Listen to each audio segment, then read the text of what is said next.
சாப்பிட்டீங்களா அண்ணா?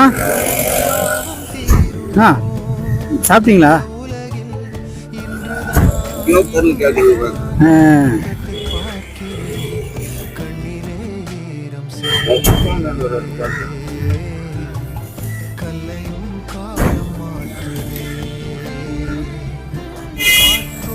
உங்களுக்கு எப்படி வியாபாரம் ரிக்ஷாலாம் யூஸ் பண்றது இல்லையே யாருமே? கடை சவாரி போவீங்களா? 20 ரூபாய்க்கு. ஆமா ஆமா, காசு வச்சுங்க.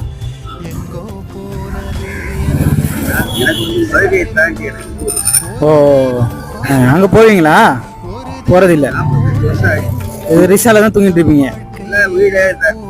எல்லாம் வீடே தான், ரிக்ஷா தான். சரி சாப்பிடுங்க, சாப்பிடல நீங்களா? சாப்பிடுங்க, நான் போயிட்டு வரேன்.